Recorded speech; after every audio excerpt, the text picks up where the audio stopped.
в гостях с рабочим, но тем не менее с рабочим визитом находится группа республиканской корпорации телевидения и радио Казахстана во главе с президентом этой корпорации Бекетовой Галией Халибековной. Значит, цель приезда ознакомительная и в то же время рабочая, оказать всяческое содействие нашей местной телерадиокомпании в осуществлении тех задач, которые перед ней стоят. И в техническом плане, и в плане творческой работы. Вот. Они побывали вчера в районе, в Бурлинском районе. Вот. Прошла такая хорошая творческая встреча. Сегодня здесь встреча вот с вами, с творческой интеллигенцией. После обеда, работа у них будет продолжаться с промышленниками, с предпринимателями.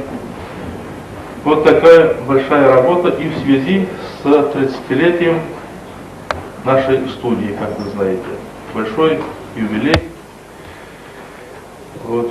Вместе с президентом корпорации прибыли к нам Крылов Юрий Михайлович, вице-президент по технической политике,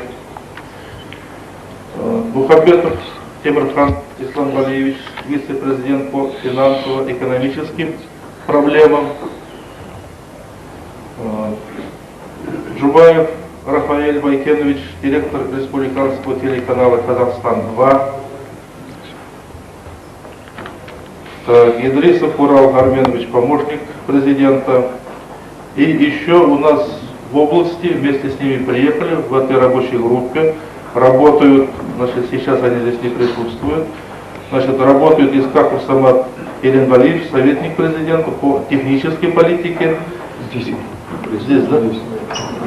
Подошел. Здесь, и два представителя австрийской фирмы Siemens, это фирма, которая занимается оснащением телерадиокоммуникационных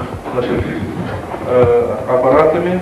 Это Карл Харвард, представитель австрийской фирмы Siemens, и Стефан Ландау, президент фирмы Ландау, тоже занимается в этом же направлении.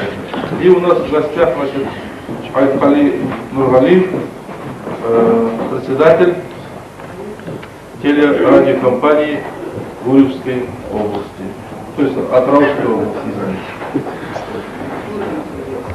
Так, я свою миссию по ознакомлению закончил. Теперь, так как здесь у нас аудитория творческая, поработаем давайте, мы творчески. Давайте мы поработаем, творчески. Какой вариант работы вас, так сказать, и наших гостей будет устраивать, мы такой, наверное, и примем. Я не хочу вторгаться в... Сидя. Во-первых, разрешите вас приветствовать от имени Республиканской корпорации телевидения, коллектива Республиканской корпорации телевидения и радиовещания. И присутствующие здесь представлены уже.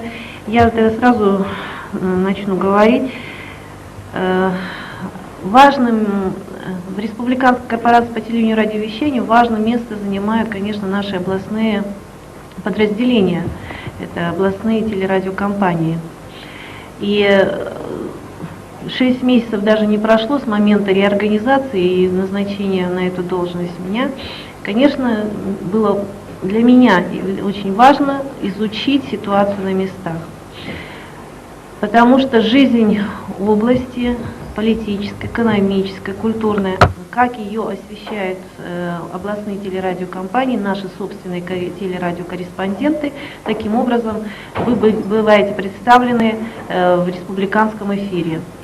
Я не сомневаюсь, что не всем вы удовлетворены, и что на сегодняшний день очень возросла роль, и вы сами, наверное, предъявляете новые требования к освещению жизни республики. Особенно, насколько эфир демократичен, сегодня можно, неоднозначное мнение существует. Но не все, наверное, знают, что судить, наша сфера такова, что все ее являются все ее потребителями, и все имеют как бы право и имеют возможность судить, как мы работаем. Но что за этим стоит и что остается за кадром, наверное, не все имеют представление.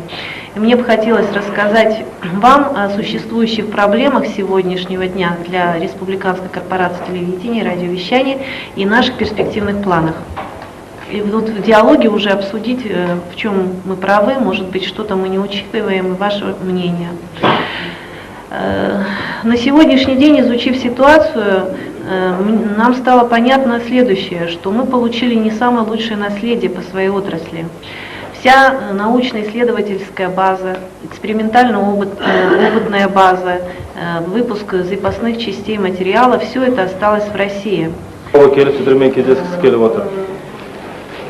Уважаемые товарищи, у нас уже третий день находится президент Республиканской корпорации телевидения и радио Казахстана Бекетова Лейла Талибековна и его коллеги, гости из Австрии. По всем западным 3 областям проехали, посмотрели, познакомились, и сегодня у нас вот последний день встреча с представителями творческой интеллигенции, журналистами, работниками телевидения, радио. И вот такая встреча сегодня намечена. Мы всех вас благодарим, что вы пришли, приняли участие в этом.